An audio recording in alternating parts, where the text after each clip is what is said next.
미라클 모닝 애청자 여러분 안녕하십니까? 기지를 알면 부부관계에 큰 이해와 용서가 따라옵니다. 우선 여러분의 남편이나 아내가 다혈질이신 분 있습니까? 남편이 아내가 다혈질 같다고요? 자, 그럼 먼저 다혈질 배우자는 어떻게 해야 하는가를 살펴보겠습니다.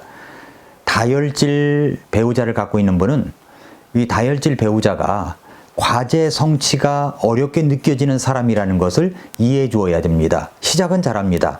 그러나 끝은 잘 못 끝내는 경우가 허다합니다. 성취하도록 지원과 격려를 잘해주면 됩니다. 그냥 큰 아기처럼 생각해 주면 됩니다. 다혈질 배우자는 다양한 삶의 시도를 할 때가 많은데 그것을 존중해 주십시오. 흥미로운 것을 좋아하기 때문에 새로운 시도를 잘합니다. 존중해 주십시오. 다혈질 배우자는 다양한 사랑의 표현을 할 때가 있습니다. 그럴 때 웬 요상한 짓을 하고 있네 라고 하지 말고 그냥 존중해 주라는 것입니다. 그리고 세 번째는 능력 이상으로 약속하지 않도록 도와주십시오. 다혈질 배우자는 노를 잘 못합니다. 그러니까 뭐든지 오케이 하겠다 이렇게 하는데 그것을 잘 조절할 수 있도록 도와줘야 됩니다. 네 번째, 그가 쉽게 환경에 좌우된다는 것을 언제나 기억해 주십시오. 그래서 무리한 경향이 있습니다. 그래서 난관을 극복하려고 휴머가 튀어나오는 경우도 있습니다. 다섯 번째, 그의 모든 성취에 대해서 칭찬을 아끼지 마십시오. 다혈질 배우자는 칭찬하고 칭찬해야 됩니다. 비교하지 말고 칭찬받고 싶어 한다는 것을 기억해 주시기 바랍니다. 자, 다혈질 배우자에 대해서 우선 알아봤고요. 그리고 이제 두 번째는 우울질 배우자이신 분. 아내가 남편이 우울질 배우자이신 분 계시죠? 그런 분은 그가 너무 쉽게 상처를 받을 수 있다는 것을 기억해 줘야 됩니다. 이 정서적인 감정 지수가 가장 이제 방어적이고 그렇기 때문에 상처를 쉽게 받습니다.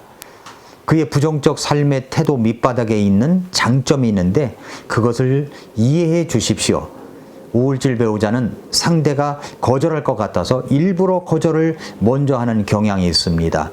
그리고 세 번째, 낙심을 극복할 수 있도록 도와주십시오.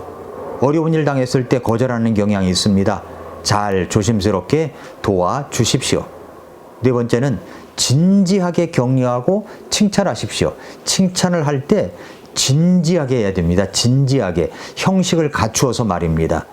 다섯 번째는 조용히 생각할 수 있는 시간을 주십시오. 사색적이고 자기만의 공간을 갖고 싶어 합니다. 다혈질은 사람들과 함께 있을 때 좋아합니다. 그러나 우울질은 혼자 있는 것을 좋아합니다.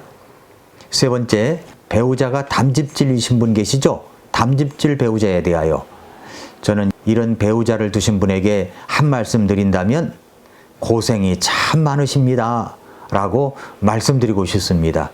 이런 배우자는 타고난 지도자임을 기억해야 됩니다. 그래서 항복이 행복입니다. 이걸 기억하면 됩니다. 두 번째는 상호 의사 소통의 중요성을 강조해 주십시오. 담즙질은 명령과 지시의 가능성이 많습니다. 그러니까 분위기를 만들어줘야 됩니다.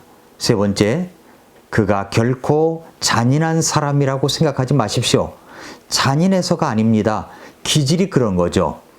네 번째, 책임의 영역을 나누도록 의논하십시오.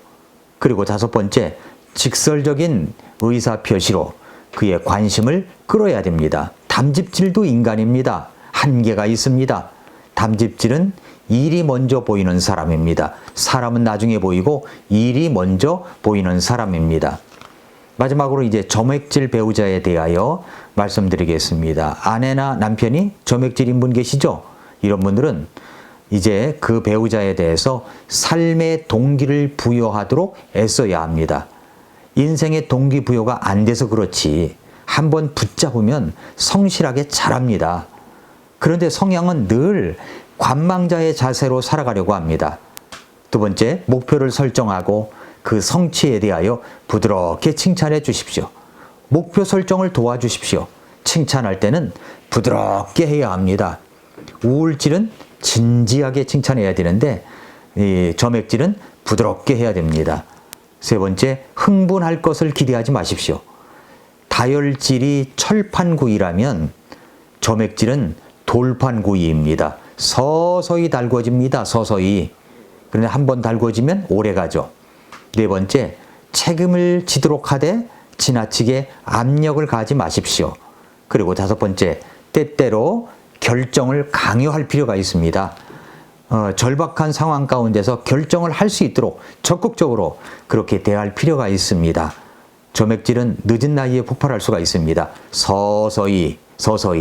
그래서 부드럽게 말하십시오. 이렇게 내 배우자는 다양하다는 것을 우리가 이해하고 받아들여 줄 수가 있어야 됩니다. 여러분의 배우자는 어떤 기질입니까?